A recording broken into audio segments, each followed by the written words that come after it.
to a bonus episode of Top Lines and Tales, and in this episode it started out that we were going to have a chat to a couple of people who have reviewed the Aberdeen-Angus history book that I've been involved in, but the chat evolved into such an in-depth conversation about genomics and where they fit into the world, and about how the breed societies in the USA have shaped the breeds through some very clever men. And my two guests, John Dawes and Dr Jim Gibb, are both giants in the livestock industry in USA, so it's great to be able to put this whole episode out as a brilliant insight into the genomic and the cattle business in America and worldwide. And I'm chatting to John Dawes. And John, you've been involved in the livestock industry a long time. You've written great books of your own there, and I know you partnered with Herman Purdy, the great Herman Purdy, you partnered with in business and in writing as well, John. That's for sure. That was a great pleasure. It was an honor to be mentored by Professor Purdy, and I bought my first Angus animal, a Georgina, when I was 18 years old, and received guidance from him in terms of breeding and development of a herd that we moved to Huntington Farm in 1970. Okay, and Georgina, a great start as well. And I know you were very, very successful together in that. And then sadly, when Herman passed away, that you carried on running the herd, I believe. Absolutely. He left me his half of the farm, and my brother and I pursued buying another farm. And it's now my home with my wife and son. And we have continued to breed Angus cattle and had some success, particularly with one Penn State power play daughter who produced 3 sires, which were sold to New Zealand, one sold to Australia, and a third son, Trendsetter, to Argentina. Wow. Okay, going global with that. I mean, one of the reasons you're on here, we're going to chat about the book that Dr. Bob and of course, Tom Burke have written together. But let's just have a brief reel back a little bit, because, as I said, you've written books before, but the Breeds of Cattle book that you wrote, an absolute classic. I've seen it, a huge tome of a book, and we're writing about one breed there. You've written about all the breeds there, John. What a great achievement that was, and a successful book too. Yeah, it was an honor to participate in it with Professor Purdy. He had run a series of files on the history of breeds probably for 20 years. Okay. And it was of great interest to him. He had observed, many horse books that depicted breeds and winnings of great races, and thought that there was nothing quite like a coffee table book depiction for cattle. And so that was the start of it. And when he died, his attorney, Peter Burley, again an Angus breeder, was in New York working at the Audubon Society, and connected us with the printer, which was called Chanticleer Press at that time, with the Audubon printer. And actually the volume won an award for design. Okay. Massimo Vignelli was the designer of the book, and utilized the bull and cow that are depicted behind me, which are Durham's from the herd book, and they are the front and back cover of that volume. And I believe when it went to reprint, that's a bit more why your association with Dr. Bob Hook came into being, although I think you guys might have known each other maybe before then. Since he was 10 years old. His family bred Poll Hereford cattle about 6 miles from Huntington Farm along Route 22. So I've known Robert for a long, long time, and what a pleasure that's been.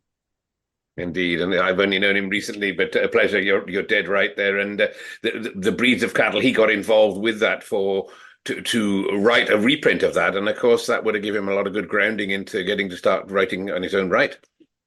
Absolutely, and I've spent the last 30 years running a Foundation for Pennsylvania Watersheds, involved in mine reclamation because of the lands in Pennsylvania, but also in implementing best management practices for conservation throughout the state.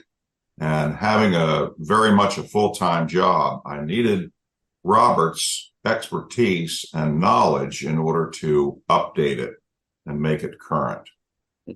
Okay, and Bob, as I said, I consider him a historian. Obviously, you are a historian as well within the breed, and that brings us on to the book that Bob brought me in to help writing. I'd already been doing some writing and research on the Aberdeen-Angus of the last 50 years in the UK. So when Bob invited me in, if you like, saying that he was writing the history of the breed, there, it gave me chance to get myself involved, and again, livestock history has been mine as well. And you've had chance to read the book, John. I think from the beginning, as the chapter started getting written, Bob was involving you for advice and contributions, and also for a review. Yes. What was such a delight, it was the layout. The graphics are just wonderful because it dips back into history and depicts those individual animals, some of which are in the herd book. American pedigrees can be traced back to some of those animals. It's delightful in thought and visually. And I've just had a delightful time looking at some of the pictures, photographs, lithographs, and paintings, and understanding the commitment of the men who, devoted their lives to improving the best breed of cattle that we have. And he tells the story of it becoming a world product, which is great. You're right. It had taken the product to number one in the world, and what happened to it and what shaped it on the way. And I believe we're indebted to you for some of those images as well. Am I right in thinking that yourself and Dr. Bob invested in a vast collection of images of all sorts from, I'm not quite sure where from. Bob's never quite said where it came from, but certainly he's used a lot of those in the book with your permission. So very, very grateful to you for that, John.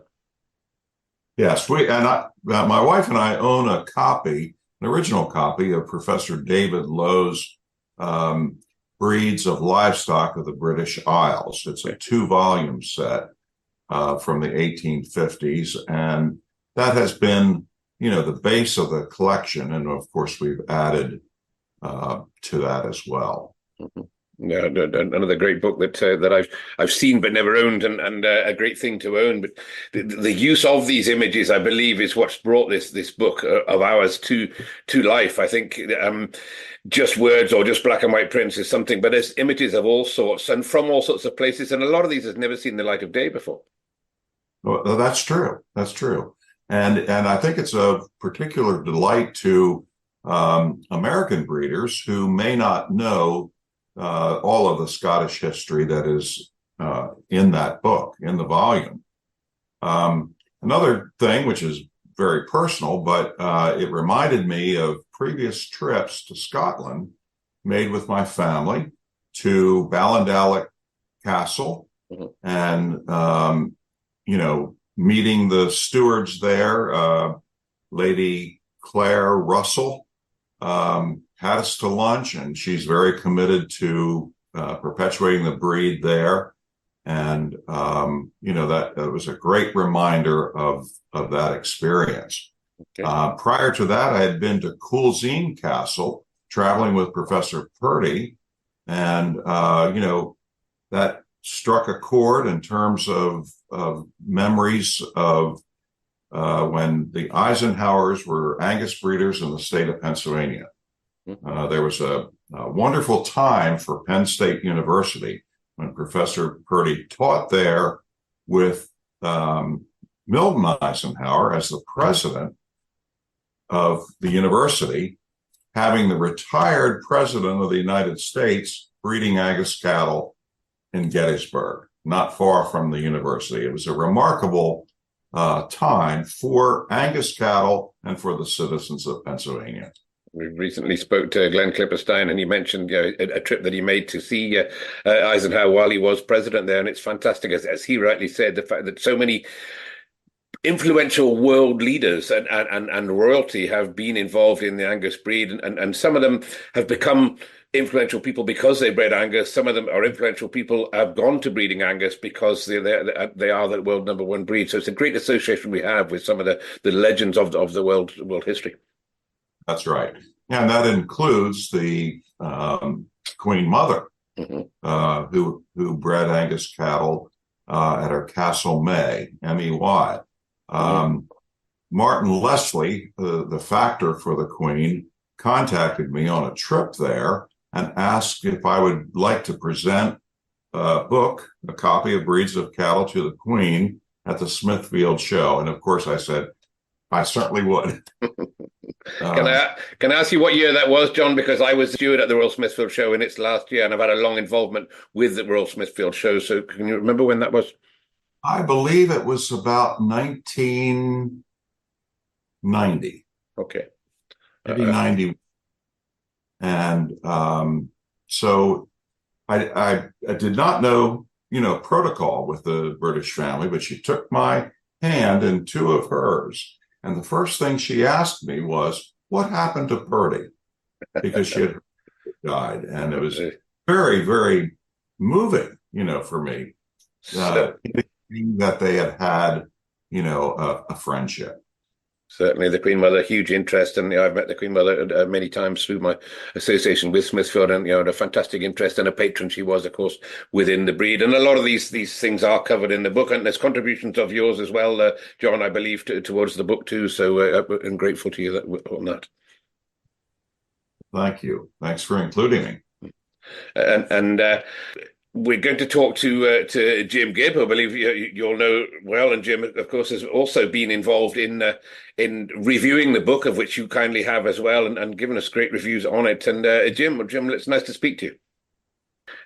So, Jim, we're just talking to John Dawes. John, you'll know, and Jim, you've also been one of our reviewers of the Aberdeen-Angus history book, and a long history you've had within the breed as well. And it's great to hear your thoughts on what we've put together. Yeah, exactly. I tell you what, it's one of the most interesting, of course, I'm a little bit biased, but it's one of the most interesting books that I've ever had the chance to read. And I guess, some of the key things for me was just getting a better understanding of the history of the Angus breed. And obviously that was the focus, but it's amazing from humble beginnings to where the Angus breed is evolved to today. So, that was the thing that just really kind of blew me away as I read through the book.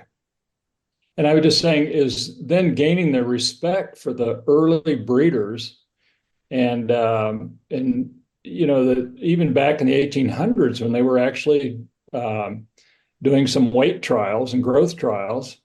And granted, it was a few breeders that really led the way, but that's, we think we're doing such a great job today.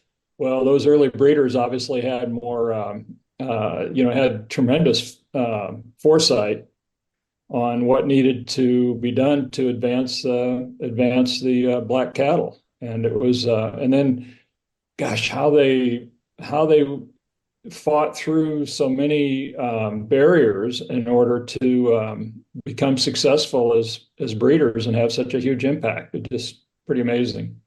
And John, we were talking just now, John, of course, been involved with Herman Purdy and the breeds of cattle there. And in your book, Breeds of Cattle, was some of that sort of understood that they were doing performance trials in those early days? Yes. Herman knew that history, and he celebrated and, looked forward to the future. Now, he died in 1985, but he felt at that time that genomics was really the future to improving the breed and preventing heritable diseases. And I know that's Jim's expertise.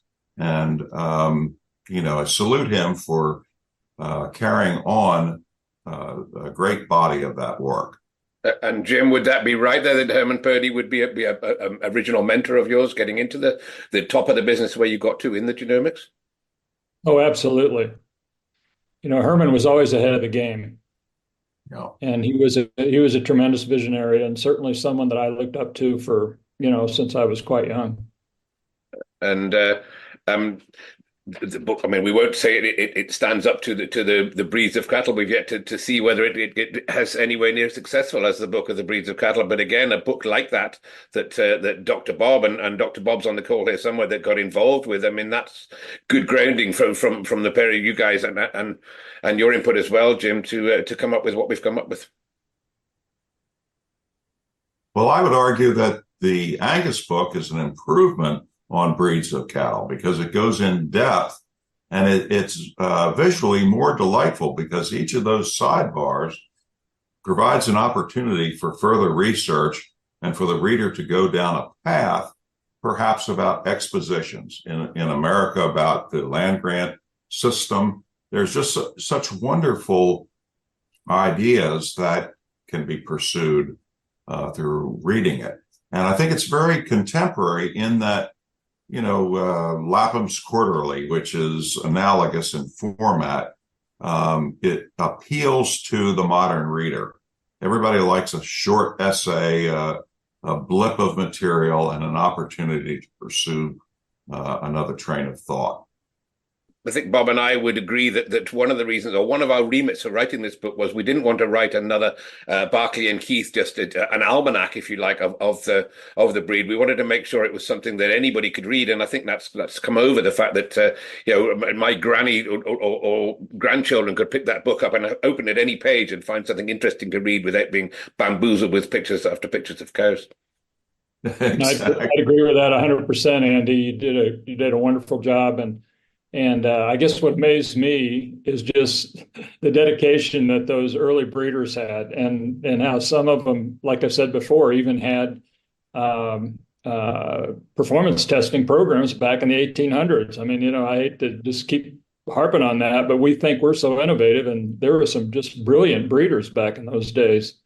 There were, but on the other hand, of course, there have been some brilliant breeders that brought the breed back from the roller coaster that it went, the rabbit hole, I suppose, that it went down with the fads for the belt buckle cattle, and all of a sudden we ended up with an animal that was not a lot of use. But you guys have done the performance testing, and pre your day, Jim, the performance testing had been, and genomics had been put into place so they had places they could go to pick those cattle back up and get the breed back on its feet again. Yeah, it's been quite a journey, no question about it. And it just, but again, it just gives me so much respect for those early breeders and their persistence. And even those that basically some of them turn their farms, as you well know, turn their farms into research stations, unofficial research stations.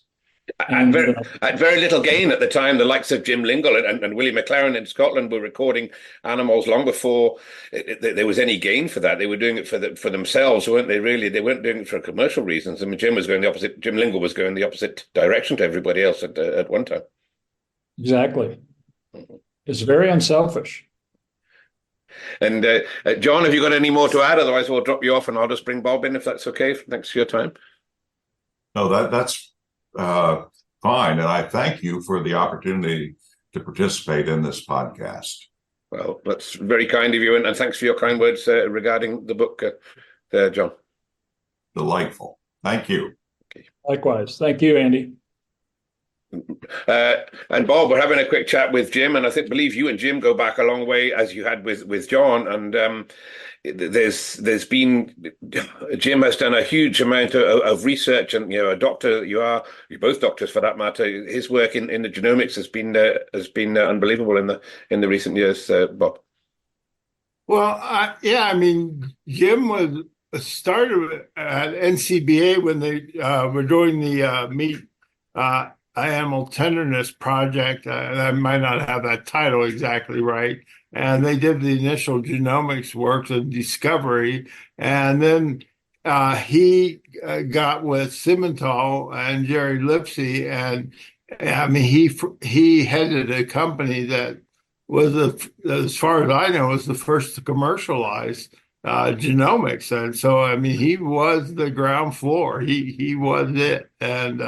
And he stayed with it through retirement and through all the phases. And he should be very proud because now it's ingrained in our system of genetic evaluation and everything else. And I mean, he was starting with knocking on doors that were usually shut. So his persistence and foresight are unbelievable. And Jim, you might want to visit on what you went through on trying to get that off the ground. Well, I appreciate those accolades, Bob, but it was people like Dr. John Pollock and that had a vision of what could happen as well. And so basically my role was to try to just help make things happen on the ground. And but we had some, brilliant people like Dick Quaz and John Pollock that saw the need and had the vision for what we eventually did is, with the multi-breed genetic evaluation and so forth. So I can't take that much credit. All I did was just kind of pick up on their ideas and trying to help facilitate moving it forward.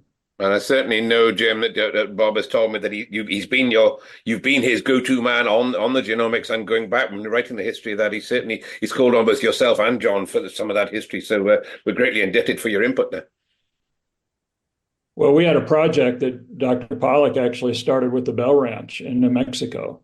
And that's where we started doing DNA testing to generate basically sire testing in commercial herds. The only way we could do it was through DNA with multi-sire pastures and so forth. So that was a big factor, and it kind of broke through, and and that worked out quite well. We just moved on from there. When those early SNPs obviously will have gone on to shape a lot of breeds, not just those, and the way that in America you've done referencing across all the breeds rather than just individual breeds, of course, has brought on the whole industry in leaps and bounds. Yes, and I was, of course, executive director of the American Gelbvieh Association twice, 2 different times, and that again was very exciting times relative to the progression of genetic evaluation. And we tried to be as current as possible, and so we we consistently reached out to the people like John Pollock and others that were just obviously were giants in genetic evaluation, I should say.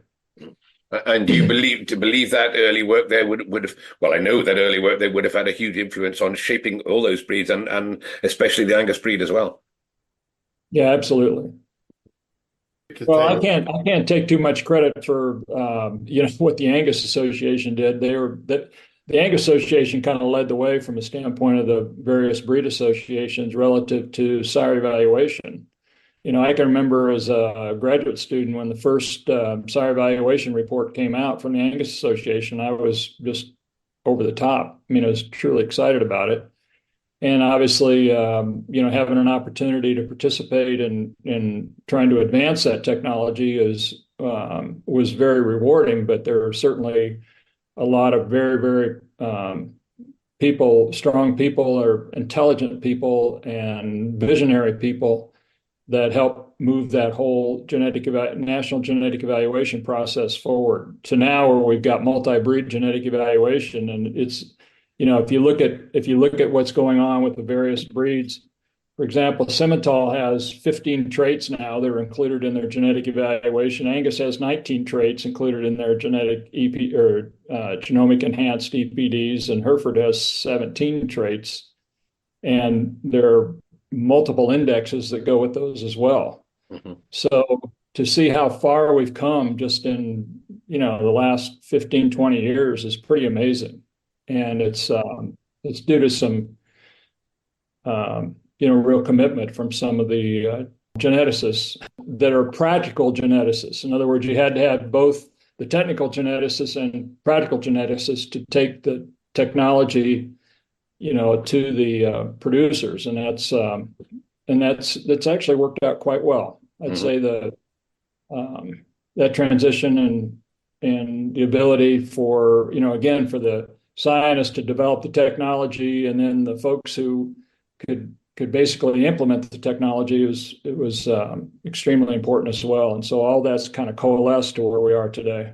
And Bob tasked me with the writing of the final chapter of the book, which we sort of called was just the wrap-up chapter. And Bob rightly said it's not really history until it's 20 or 30 years old. So we kind of took up to the last bits, but that got me studying what's happening around the world with regards to genomics and new genes coming on for hair growth and feet and walking and all the evaluations that have been done around the world. I'll say that stems back to the work that you did, but they're still making advances, pretty much every year. They're taking the genomics forward. And we've had this discussion with one or two people on my podcast in the past where some of the genomics for hair growth might be detrimental or antagonistic to the genomics for weight recording or for feed conversion. So it must be very, very difficult to balance those genomics across a single EPD in the way that it's being done. And again, clever men clever men and ladies, should I say, and of course a lot of computer work that's gone into doing that analysis. Well, I'd like to add too, Dr. Bob Hoke obviously did some amazing things while he was with the Red Angus Association. And it kind of goes without saying that Bob had a huge impact on genetic evaluation and being able to incorporate that into a breed association program. So anyway, Bob, I congratulate you on all the good work you did with Red Angus Association. Thank you. Bob is worthy of an award and won plenty of them. And Bob, you and I not angling for awards with this one, but we are getting some damn good praise, I'd have to say, for the people that have reviewed this book. And hopefully we're going to get this very soon, get it onto the market in the US. And let's hope that everybody else enjoys it as much as we've enjoyed writing it. Yeah, I would agree that, this is a book in totality. We try to take the industry and Angus within the industry and look at it from, pre-improved agriculture through the improvements and some of the missteps that have been taken. And, we're talking about genomics and where we are now. And it's a phenomenal story of, at the beginning of the 1700s in Smithfield, the London market, the average live weight, slaughter weight, it was 370 pounds, which is amazingly small. And then, by the mid 1800s, you were looking at cattle well over a ton.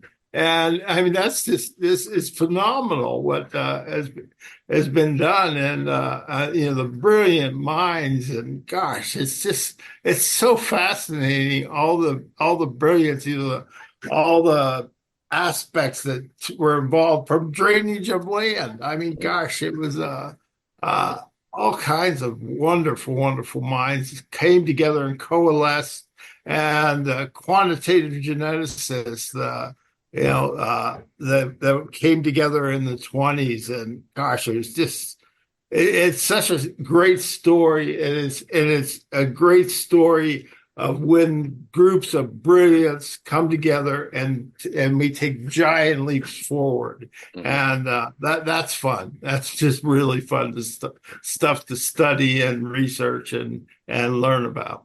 It's humbling, isn't it? And I won't say that we've written a textbook for the universities. I know all you guys went through the land-grant universities where, of course, you would have had reference books to fall back on. But I'd like to think there might be the odd copy of this in a university library somewhere, and there'll be something that even the guys teaching might have picked up there and get some of that information's come back from John and Jim as well as yourself there. So and of course Tom Burke, Tom very much involved in the book as well, and Tom, an absolute legend within the industry. And we'll have to catch up with Tom because he's still flying around the world every 5 minutes, and an incredible man to have along too. Yeah, absolutely. And that's again, one of the fascinating things about the book. And I think it was just a wonderful job of kind of framing that whole progression of development of the breeds. I mean, there were a lot of things in there that I was certainly not aware of. And so it was really exciting for me to be able to glean that information out of the book. In fact, I would say, Bob, without hesitation, that the book should be required reading for anyone interested in pursuing a career in cattle genetics, in any breeder of livestock, or any livestock, frankly, because it really it could go across species as well when you think about it, because whether it's swine, whether it's sheep or whatever, obviously they've gone through a lot of transitions over the years to get where they are today. And certainly the beef industry has benefited tremendously from those early giants that set the standard for where we needed to go. And again, I know I sound like a broken record, but I'm just amazed when I was reading that book to have so much appreciation for those early breeders back in the 1800s that were doing feeding trials. And it's just it just amazes me that there were people that had that much commitment in those days and that much vision to move their cattle forward. And I can see John there nodding your head. John, I think you probably would comment on that as well. Absolutely. I was taught by Professor Purdy that, the breeds exist because of the environment in which they were raised. It pertains to weather, soil type, slope, contents of the soil, and that each of those has something to offer to the beef industry in terms of disease resistance, tolerance to sun, and of course that goes back to the origins of bovines either being Bos taurus or Bos indicus. And I think that the industry has utilized breeds as a part of modern beef production. There we go. I think that's a brilliant soundbite from both of you there. I really appreciate your input there, and appreciate you spreading the word. Well, you didn't just spread the word; you spread the word very well about what this book has to offer. So I'm greatly indebted to both of you and Bob being on the call here, and everybody else that's reviewed this book and so far given us a good reference. So gentlemen, thank you very much for your time. Yeah, and I would just like to say, John and Jim, I mean, you heard they go back to, me and,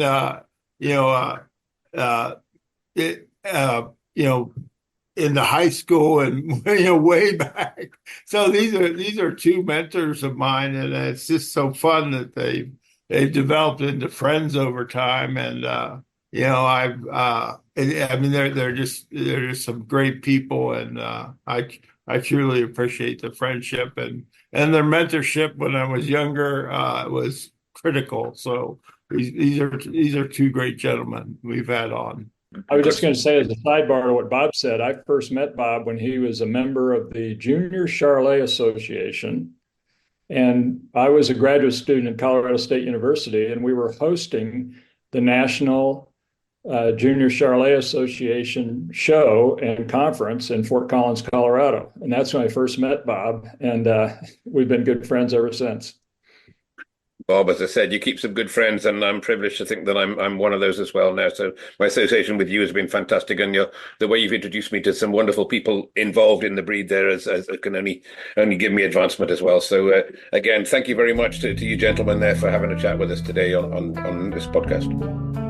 Thank you. Thanks very much. Thanks.